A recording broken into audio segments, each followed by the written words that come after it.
here is singer-songwriter, broadcaster, audio-video artist, entertainment agent, and your host. It's the master storyteller himself, James Kevin O'Connor.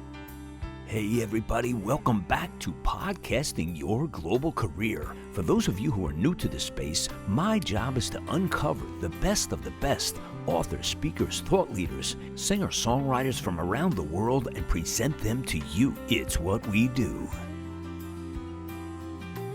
All right, welcome everybody to the Dharmic Evolution Podcast. I am with my guest today, William Harris.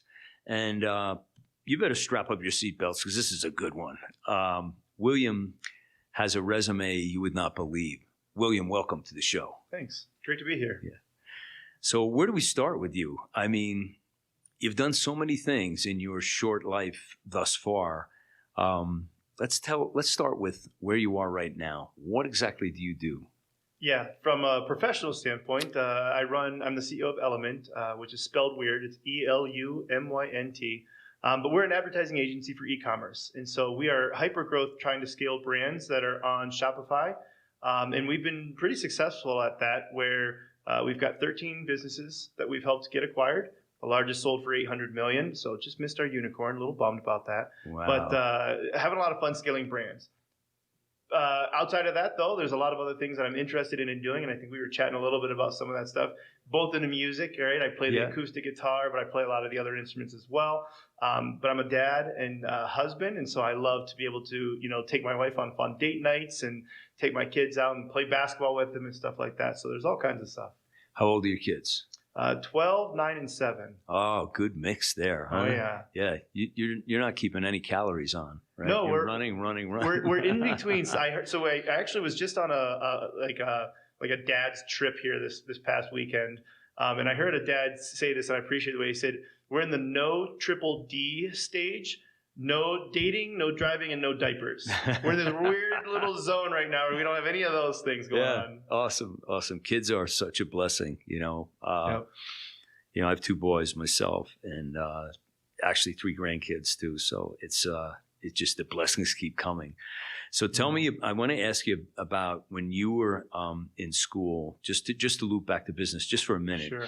And you realized that you were kind of going in a bunch of different directions, but you seem to come back to the space you're in now.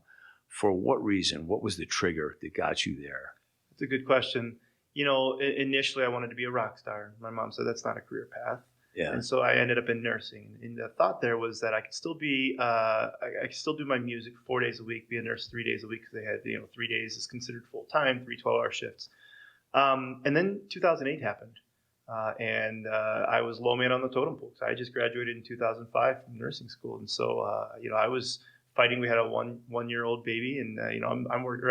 We didn't have a kid at that point in time, but when the 2008-2009 started happening, my wife was pregnant, and we're working on trying to figure out, okay, how am I gonna provide for them? And I realized I needed to diversify my education, and so I went back and got a degree in marketing. And it was in that moment that I started realizing, you know what? I initially was just thinking I will use marketing because you always need to market yourself to get a job. So I was still thinking within nursing. But eventually I realized that I might have a gift at this. God may have blessed me with this. And so there was this test that you had to do. It was like a simulation of business. And each week was a different week of this business's life cycle. And each week counted as 1 year for this business, this fake business. And we were competing against a bunch of other colleges and other teams and stuff, and Stanford, and everybody's in this, right? It's a big, big thing. And at the end of this time, I ended up basically putting all the rest of the companies out of business, and I took 81% market share. There were only 2 companies left besides the company that I was running for this. And so I was like, hey, this is something that I maybe have like a little bit of a skill set around. And so the agency is kind of like a really good blending of the desire to help people come, from the nursing side of things, with like this extreme fascination with math and numbers and science and how those things fit together and how things work. And so advertising is a really interesting way of being able to do that from an agency perspective to help businesses, but with math and science. But there must have been something in your past growing up that connected you to that world of marketing, because it seems so effortless the way you describe it. Like you were just there and everything made sense and you just understood it? Like, yeah, what's interesting is I don't know if there was like a thing as much as like it's the combination of all of the things, right? So like my mom is a band director and music teacher, and I can remember one of the things that she had a sign on her door as you were going down into her office at school that said, "Practice doesn't make perfect. Perfect practice makes perfect." yes. And so I appreciated that, right? It's just that idea that it's like, look, if you practice something incorrectly, you're just going to be really good at doing something wrong. Right. And that's not very helpful. And I think there's a lot of stuff like that within the business world as well, or people that are doing the wrong thing over and over and over again, and they're just really proficient at doing it incorrectly. But then my dad was an electrical engineer, and so I think that there was like this really good understanding of science and math and stuff. And my initial approach was I was looking at going into electronics engineering. And part of the reason for that is because I just liked disassembling things. We'd get an RC car and I'd have about a day before I took it apart and use the parts for something else, right?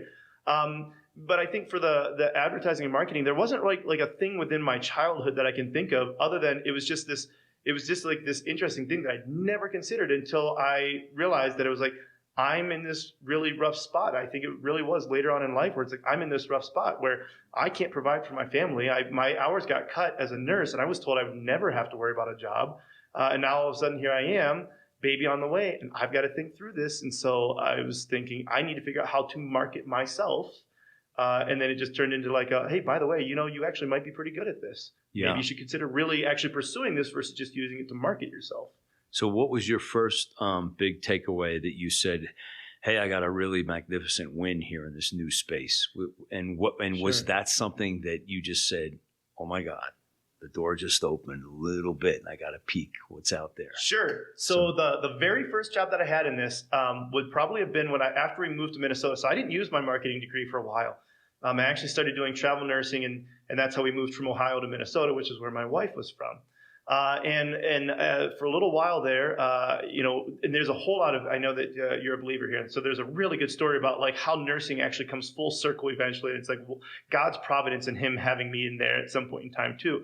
But from the marketing side, it turned into one of those moments where I was talking to a buddy of mine who knew somebody who ran this software that I wanted to use because a part of what I was doing was I was trained in every unit of the hospital.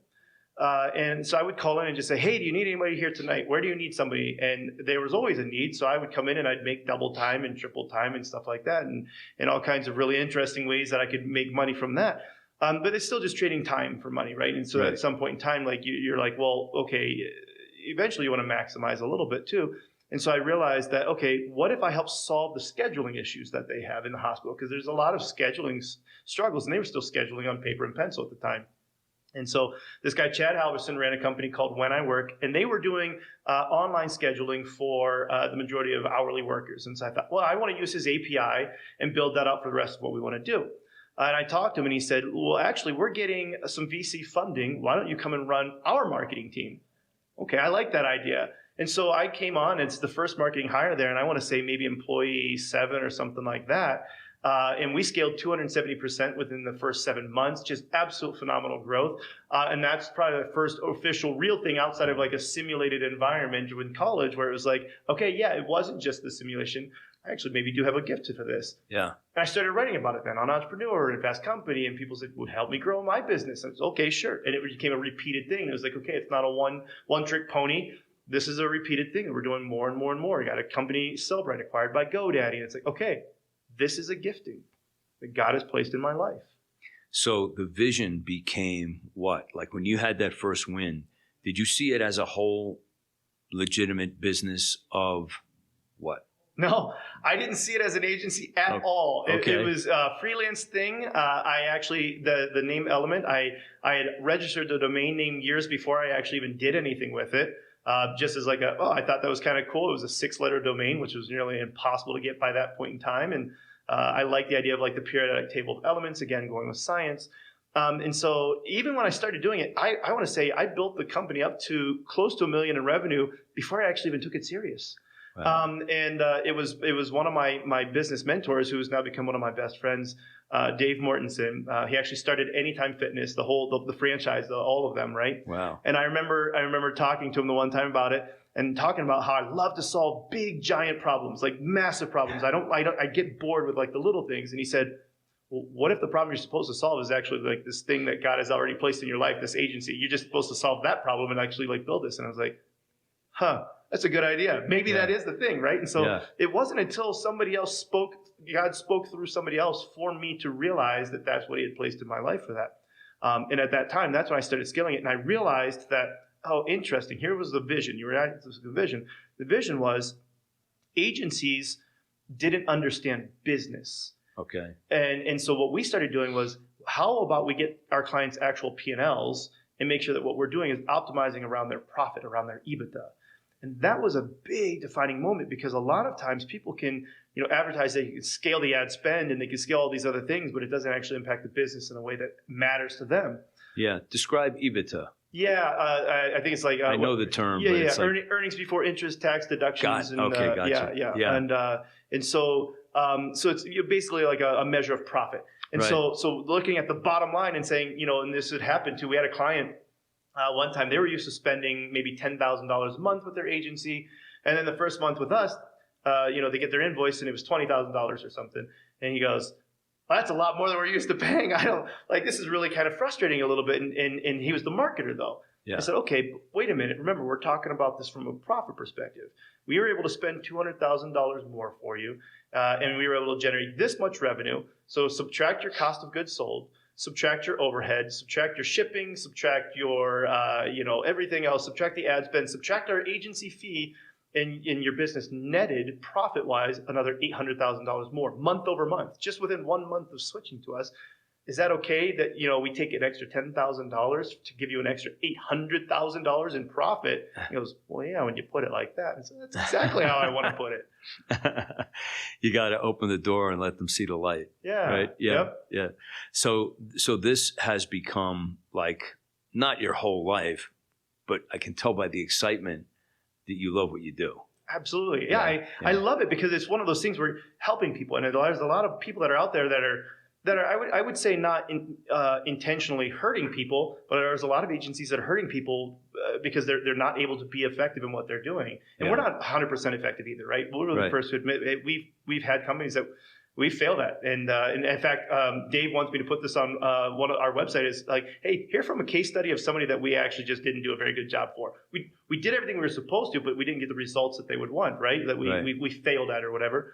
And because this client who we did not find success for happens to still refer us business. Wow. And the reason why is because he said, I know that you guys tested it well, you guys communicated well, you were honest and trustworthy, and that alone means that I know that anybody I send business to, you guys are going to do an excellent job. And if you don't find results, it likely wasn't the media buying that was the problem. There's maybe a branding issue or a positioning. There's something else that needs to be dealt with within the company. That is a rare trait. To have that in business. So, absolutely. And, people do love having that because you become more than a customer-client relation. It's almost a family, and people love that sense of trust, Let's talk cryptos. Yeah, absolutely. So, we were talking earlier how we both kind of became fans of it.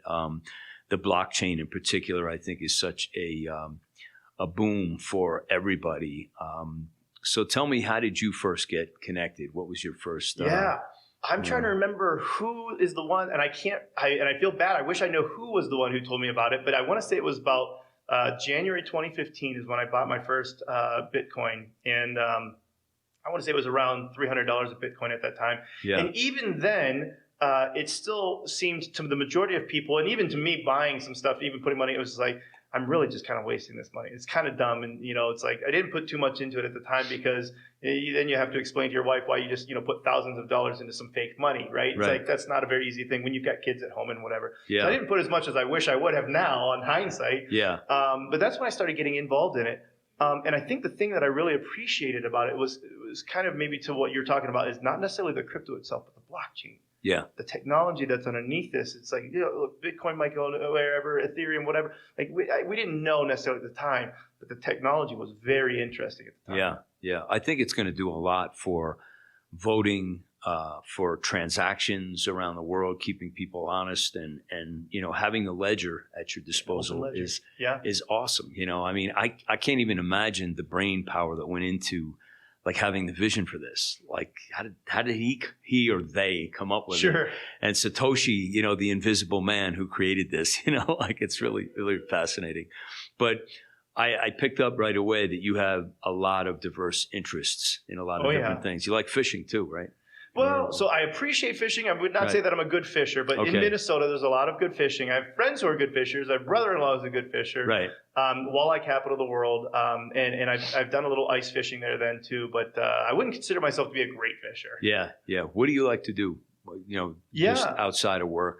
Like when I'm not working, right? Yeah. I think one of the things that I really appreciate doing the most right now at this stage in life is just playing with my kids and taking my wife on a date. We trying to come up with better ideas. I haven't been very good at this. I'd say that's probably true for a lot of entrepreneurs. Is we can sometimes become so focused on what we're building that we can neglect the other things that are important to us in our lives. Yeah. But really working more towards that and filling up, even for my own self. It's like I have such a heart and a desire to do that better with that. And so we actually just did a date here recently.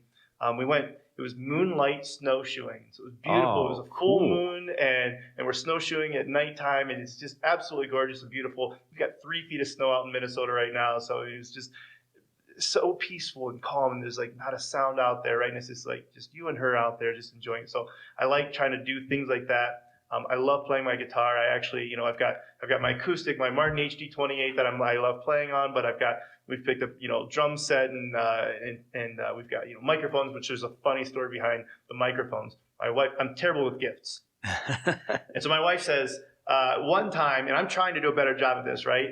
And she said something about like, I would love to do some karaoke or something like that. And I hear my wife loves karaoke. She really loves karaoke. So I got this, for her birthday, this massive PA system with 2,500 watt subs and stuff like that, right? Like this big thing with like, really good Shure microphones and everything. For her birthday, and she's like, what is this? I was like, you love karaoke? She's like, no, I wanted to go karaoke maybe one time. But so we've got, the microphones now and stuff. She was like, I think this is a gift for you. And I was like, I really, truly did try to think of you. And I thought I was latching onto it. But yeah, just music in general, like the poetry behind music and playing. And sometimes where it's like, even within worship, it's like I could feel like sometimes the instrumental parts are even more like heartfelt to me when I'm worshiping God, even than the words themselves. You know? Yeah. Music has that way. It sounds like you invented another new business, snowshoeing in the moonlight, and then adding additional snowshoes for the drum risers, for the microphones and everything. Yeah, there you go.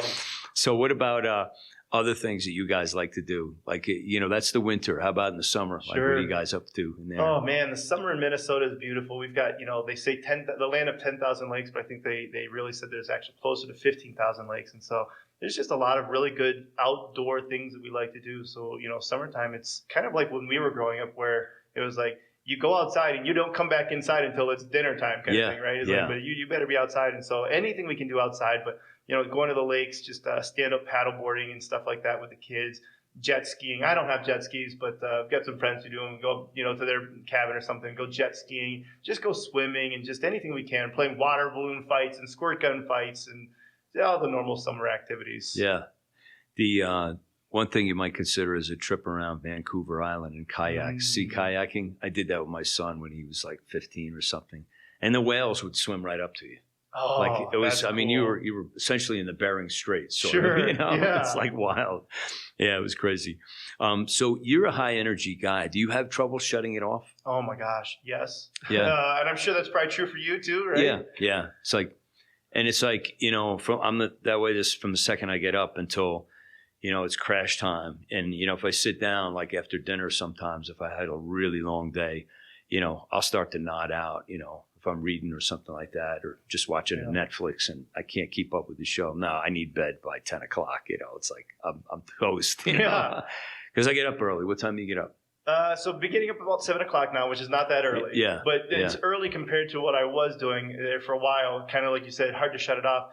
I probably close to, I don't know, 4 or 5 years, I was going to bed about 3 a.m, waking up at 7:30 in the morning. And it's like, I'm getting my 3-4 hours of sleep a night for years. Yeah. Because I was hustling and grinding, right? And I've stopped that here. For all of 6 weeks, I've been getting to bed by about 10, 11 o'clock at night, getting up at 7, just trying to let my body recover a little bit. Yeah. The 8-hour thing is really, I've done some studies on that. As a matter of fact, I should send you that podcast. I think Joe Rogan had somebody on who, he went into detail about how if you don't get the 8 hours, it comes off the back end of your life. Mm-hmm. And it was a really great study. I just love what he brought to the table.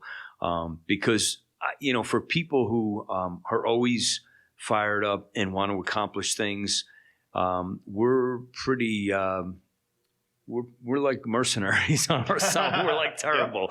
We're driving ourselves and all that because you love what you do, and there's not enough hours in the day. And I'm trying to tick every box by the end of the day. And all right, you've already put in 12 hours, So I've been trying to get 8 hours sleep because for a while there, I was like the 5-hour man. I was just like, I could run on this, But I find that I have more energy if I do, put some focus on that. I could do a good job with one thing. I just couldn't do all the other things that I want to do. I wasn't able to do the date nights that I wanted to and all those other things, right? And so I realized that we actually were talking about this. It's January now, and my biggest New Year's resolution when our team was talking about our New Year's resolutions as a team, I said, is get to bed on time. Because every other goal that I have depends on me getting to bed on time. Yeah. If I want to continue to stay working out really good, I need to do that. If I stay up late, guess what I end up doing? I usually snack. So there goes the diet out the window. Yeah. Then I'm not creative to be able to come up with date night ideas. Then I'm, crabby towards my kids or whatever else this is. But it's like all of the other goals that I have, they depend on that one goal, really. And so that's kind of one of my biggest focus this year. It's a delicate balance, isn't it? It is. Yeah. I start my day every day. First 40 minutes are God, meditation, prayer, and actually writing, even if it's just free-spirited writing. And then I feel I'm centered. And what I've been trying to do is not bite off too much, and just let the Lord guide. He's the master of doing all this, so. I think about God because he's outside of time. Yeah. Completely outside of it. And so in my mind, I like to look at the timeline and I'm thinking, okay, well, if I don't reply to this client's email here at 3 a.m., then they're going to leave me, and then I don't have the money for that to be able to pay for my employees. So then I'm going to, now that's going to be an issue. Then I can't hire this person. So then I got even more work to do. So it's like, so I got to answer this email at 3 a.m. Right? And that was the lie that I believed for the longest time. Right. And I started realizing that I was like, well, a couple of things. One, that's because I'm seeing the block that's right here within my timeline, but I can't see around that. Right? God can. Right. And so it's maybe one of those things where, how about God might be saying, I actually wanted you to lose that client. Yeah. Because I have something on the other side of this that's a whole lot better for you. But you're sitting there holding on white-knuckled. And so I realized that. So I did this thing with my daughters, right? I put one of their favorite toys in their hands. And I said, okay, I want you to hold on to your toys, right? Really hold on to them. And then it's like I'd go and get like $100 or something really. They really wanted like a cookie or something, right? So, you can't take it. Because your hands are already white-knuckled grasping onto something else. And so you maybe want this more than that, but you can't take it because you're holding on to it. We do that so much in our own lives, don't we? We really do. Before we say our goodbyes here, why don't you give us your best way for people to reach out to you, whether it be a website, email, whatever you want to. Sure. My website is elumynt.com, ELUMYNT.com. But otherwise, probably the best way to reach me is probably through Twitter, which is just WMHARRIS 101. So William Harris 101. Yeah. So for all you people who have products on Shopify, e-commerce, this is the man for you. William, this was awesome, man. So glad you came by. Thank you. It was really great to see you. God bless you. You too. Another great show. So glad you guys showed up today for Podcasting Your Global Career. Please check out all the links in the show notes. My coaching link is in there. Let's uncover your purpose and get a discovery session with me. No obligation.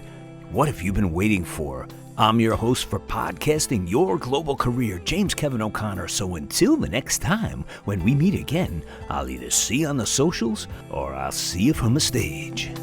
Ride on, baby, won't you take a ride with me? Ride on, we can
each other's destiny.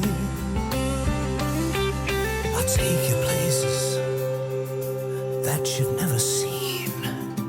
I'll take you places that you never dreamed.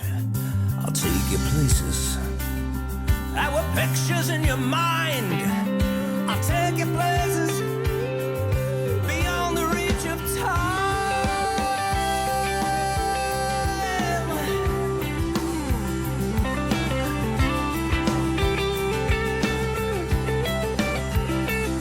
So ride on, baby, won't you take a ride with me? Ride on, we can untangle all the mystery. Ride on, maybe, baby, you and I can find the key. Ride on, we can unlock each other's destiny.